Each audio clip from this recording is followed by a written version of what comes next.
या अय्युहल्लज़ीना आमनू, ऐ वो लोगो जो ईमान लाए हो, ऐ मुसलमानों, ला तुल्हिकुम अमवालुकुम वला औलादुकुम अन ज़िक्रिल्लाह। बड़े गौर से सुनिएगा, मैं एक एक लफ्ज का तर्जमा कर रहा हूं। ला तुल्हिकुम अमवालुकुम वला औलादुकुम अन ज़िक्रिल्लाह। ऐ ईमान वालो, तुम्हारा माल तुम्हें अल्लाह के जिक्र से गाफिल न कर दे, तुम्हारी औलाद तुम्हें अल्लाह के जिक्र से गाफिल न कर दे। या अल्लाह ने दो चीजों का नाम दिया, औलाद। दो चीजें इंसान की जिंदगी में बड़ी इंपॉर्टेंट है, माल और औलाद। माल के लिए भी इंसान बहुत कुछ करता है, औलाद के लिए भी बहुत कुछ करता है। माल कमाने के लिए इंसान रात दिन एक कर देता है, खून पसीना बहाता है, और औलाद की खुशी के लिए इंसान अपना सब कुछ कुर्बान कर देता है। अल्लाह ताला ने इन दोनों चीजों का नाम लेकर के फरमाया, ला तुल्हिकुम अमवालुकुम वला औलादुकुम अन ज़िक्रिल्लाह। ऐ ईमान वालो, तुम्हें अपने माल से जितनी भी मोहब्बत हो जाए, तुम्हें अपनी औलाद से जितनी भी मोहब्बत हो जाए, ये मोहब्बत तुम्हें अल्लाह से ज़्यादा नहीं होनी चाहिए। कहीं तुम्हारा माल तुम्हें अल्लाह के ज़िक्र से गाफिल न कर दे, कहीं तुम्हारी औलाद तुम्हें अल्लाह के ज़िक्र से गाफिल न कर दे। इसको मिसाल से समझो। आपने मार्केट में दुकान खोली है, असर की अजान का टाइम है, हय्या अलस्सलाह की आवाज आ रही है, अल्लाह के जिक्र की तरफ आपको बुलाया जा रहा है, नमाज की तरफ बुलाया जा रहा है, कामयाबी की तरफ बुलाया जा रहा है। एक तरफ अल्लाह का जिक्र और नमाज है, और दूसरी तरफ आपकी दुकान है, आपका कस्टमर है, आपका प्रॉफिट है, आपका बिजनेस है।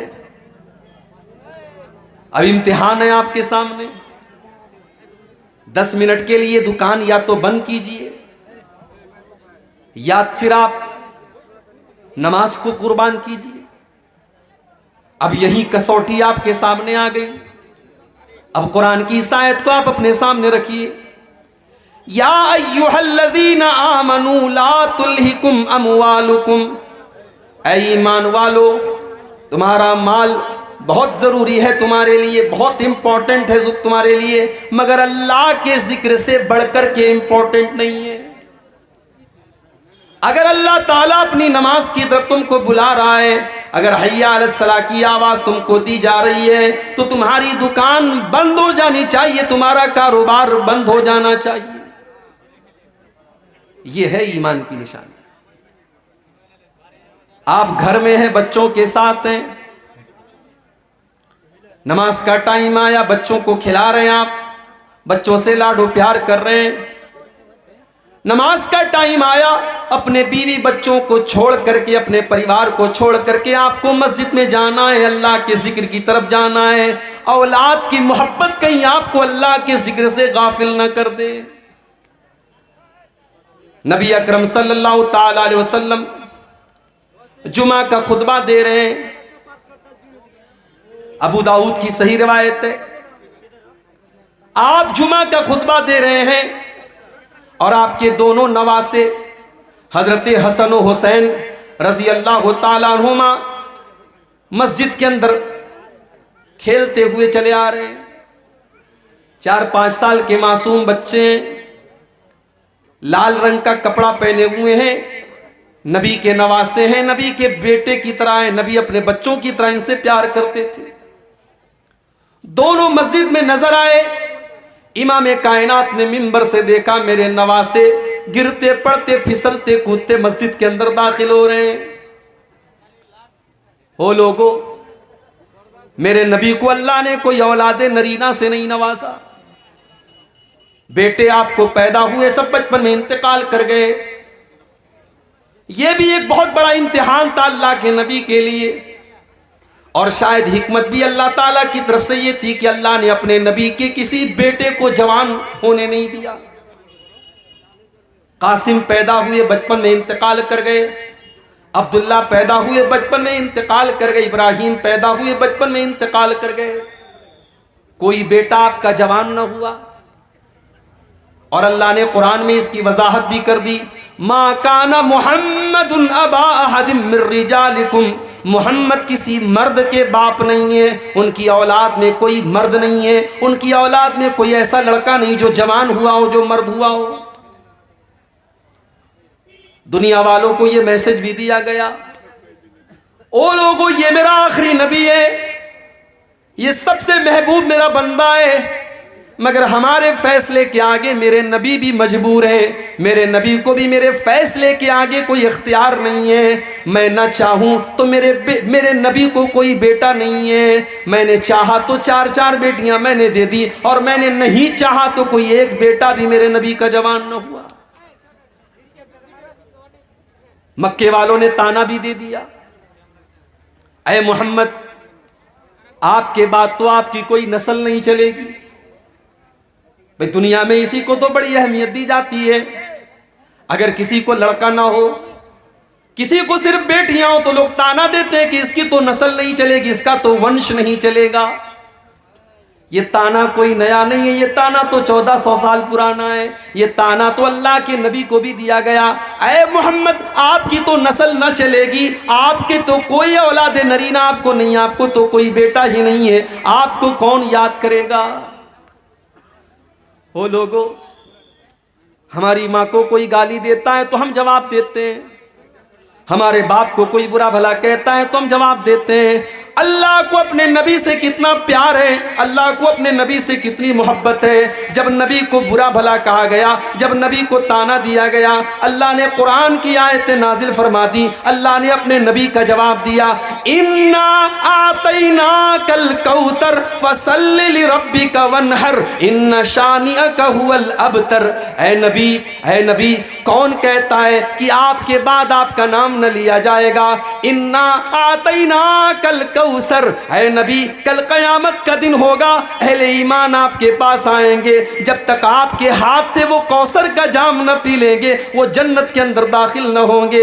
इन्ना आतैना कल कौसर, ऐ नबी हमने आपको कौसर दिया है। ऐ नबी आपको जो ये कहता है कि आपके बाद आपका नाम लेने वाला कोई न होगा, ऐ नबी जाओ उनको सुना दो, जब तक दुनिया में अजान की आवाज़ जारी रहेगी, जब तक अशहदु अल्ला इलाहा इल्लल्लाह की आवाज़ बुलंद होती रहेगी, तब तक इस दुनिया के अंदर, आसमान के अंदर, ज़मीन के अंदर अशहदु अन्ना मुहम्मदर रसूलुल्लाह की आवाज़ भी बुलंद होती रहेगी। इन्ना आतैना कल कौसर, ऐ नबी हमने आपको बहुत भलाइयों से नवाजा है, हमने आपको कौसर से नवाजा है। फसल्लि लिरब्बिका वन्हर, आप अपने रब के लिए नमाज पढ़िए, कुर्बानी कीजिए। इन्ना शानिअका हुवल अबतर, ऐ नबी जो लोग आपके दुश्मन हैं, कल उनका कोई नाम लेने वाला न होगा, कल अबू जहल का कोई नाम लेने वाला न होगा, कल अबू लहब को कोई याद करने वाला न होगा, लेकिन ऐ नबी आपके ऊपर जान छिड़कने वाले, आपके लिए जान देने वाले, आपके लिए जान लुटाने वाले और आपका कलमा पढ़ने वाले करोड़ों की तादाद में होंगे। इन्ना शानिअका हुवल अबतर, आपका दुश्मन ही नस्ल कटा हुआ है, आपके दुश्मन की दुम कटी हुई है। बेटा नहीं अल्लाह के नबी, लेकिन हां अल्लाह के नबी हमारे लिए बाप की तरह है। अल्लाह के नबी ने सही हदीस में फरमाया कि मैं अपनी उम्मत के लिए बाप की तरह, रूहानी औलाद अल्लाह के नबी की आपकी उम्मत है जो करोड़ों की तादाद, बेटा लेकिन कोई नहीं। अब नवासे जो नबी के हैं वो नबी के बेटों से कम नहीं है। नबी अकरम खुतबा दे रहे हैं, नवासे नजर आए, आप मिंबर से उतरे, अपने दोनों नवासों को गोद में लिया और आपने फरमाया, ओ लोगों, मेरा अल्लाह कुरान में कहता है, इन्नमा अमवालुकुम व औलादुकुम फितना, ऐ ईमान वालो तुम्हारा माल तुम्हारे लिए फितना है, तुम्हारी औलाद तुम्हारे लिए फितना है। मैं अपने इन दोनों नवासों को देख करके बर्दाश्त न कर पाया, जब तक मैंने अपना खुतबा न रोक लिया, मैं मिंबर से उतर न गया, जब तक इनको अपनी गोद में न ले लिया, इनको चूम न लिया, इनको प्यार न कर लिया, मुझे चैन न मिला।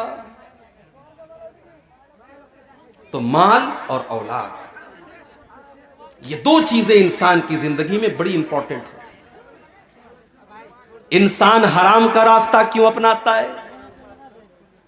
मेरे नौजवान साथियों, यह अलग बात है कि जब आप जवान हो जाते हैं तो आपको अपने बूढ़े बाप की पेशानी पर बुढ़ापे की लकीरें बुरी लगने लगती हैं, मगर कभी गौर करना कि अपने बच्चों के लिए माँ बाप क्या क्या करते हैं। कितने तो ऐसे माँ बाप हैं जो अपने बच्चों की खुशी के लिए गलत रास्ता भी अपनाने लगते हैं, हालांकि वो जायज़ नहीं है, हराम है, लेकिन अपने बच्चों की खुशी के लिए माँ बाप कभी कभी हराम और नाजायज़ रास्ता भी अपनाने लगते हैं। अल्लाह ने फरमाया, या अय्युहल्लज़ीना आमनू ला तुल्हिकुम अमवालुकुम वला औलादुकुम अन ज़िक्रिल्लाह। तुम्हें माल से जितनी भी मोहब्बत हो जाए, लेकिन माल के चक्कर में कभी तुम अल्लाह के जिक्र को मत छोड़ना। 2017 की बात है, अल्लाह ने सऊदी अरब जाने का मौका दिया। मदीना के अंदर में असर की नमाज का टाइम था। अजान के 10 मिनट पहले मस्जिद नबवी से वॉकिंग डिस्टेंस पर एक नकाब की दुकान पर गया। नकाब खरीदा, मैंने सेलेक्ट कर लिया, पसंद कर लिया, रेट भी तय हो गया। मैं पैसा देने वाला हूँ, नकाब देने वाला नकाब देने वाला है। बगल में मस्जिद नबवी के लाउड स्पीकर से अजान की आवाज आने लगी, अल्लाहु अकबर अल्लाहु अकबर। दुकानदार ने काउंटर बंद कर दिया, पर्दे गिरा दिए, कहा शेख साहब बाद में आइएगा। मैंने कहा भाई मेरे अजान हो रही है, अभी तो जमात में 10 मिनट का टाइम है, अभी कोई मसला नहीं है, तुम पैसा ले लो, सामान दे दो। कहा नहीं नहीं, अजान हो चुकी है, इस बात की इजाजत नहीं है कि हम अजान होने के बाद कोई सौदा सलफ करें। आप नमाज के बाद आइए, दुकान मेरी खुली रहेगी, आपको सामान मिल जाएगा। अल्लाह की कसम, उस दुकानदार ने, पैसा मेरी जेब में मौजूद है, उसने पैसा न लिया, उसने सामान न दिया। अजान की आवाज़ सुनने के बाद, ओ लोगों, आज सऊदी अरब के लोग बहुत बुराइयां करते हैं। अल्लाह की कसम, अपनी तमाम कमियों और कोताहियों के बावजूद आज भी इस्लाम अगर अपनी सच्ची हालत में पूरी कायनात के अंदर कहीं मौजूद है तो आपको उस मक्का मदीना की सरजमीन पर मिल जाएगा। अजान हो रही है, दुकान बंद, कोई सौदा नहीं होगा। मुझे कुरान की वो आयत याद आ गई, रिजालुल ला तुल्हीहिम तिजारतुन वला बैउन अन ज़िक्रिल्लाहि व इक़ामिस सलाह। मेरे नेक बंदे तो वो हैं, मेरे नेक बंदे तो वो हैं, मेरे अल्लाह वाले बंदे तो वो हैं, उनका कारोबार कभी उनको नमाज से नहीं रोकता, उनकी तिजारत उनको कभी नमाज से नहीं रोकती। सीमांचल के जलसे मैं बहुत बोल चुका हूँ, चैनल वालों से भी कई बार कहा है कि भाइयों इन जलसों को की शक्ल मत बिगाड़ो। आपसे भी बार बार कहता हूं कि इन जलसों की शक्ल न बिगाड़ो। माँ बहनों से बार बार कहता हूं, ये जलसे हैं, ये कुरान और हदीस के नाम पर कायम होते हैं, इन जलसों के तकद्दुस को पामाल न करो। जवान जवान लड़कियां सज धज करके, मेकअप करके, सवर करके इन जलसों में आ रही हैं, और वो बाश और बदमाश किस्म के लड़के रास्तों पर घूम रहे हैं। मेरे भाइयों, अगर जलसों का यही मकसद है तो अल्लाह के वास्ते इन जलसों को बंद कर दीजिए। चैनल वालों, आपने गली गली नुक्कड़ नुक्कड़ चैनल खोले, तकरीरों के, एक तकरीर के 50-50 रिकॉर्ड करने वाले कैमरे लगे हुए हैं। तकरीरों को आपने रिकॉर्ड किया, आपने अपने व्यूवर्स बढ़ाने के लिए, अपने देखने वालों की, अपने दर्शकों की तादाद बढ़ाने के लिए आपने तकरीर कुछ थी, आपने उस पर गर्मा गर्म कोई टॉपिक डाल दिया, जो मैंने अपनी तकरीर में जो बात कही भी नहीं, जिसका जिक्र भी मैंने न किया, वो बात आपने मेरी तकरीर में उसके टॉपिक बना दिया उसको।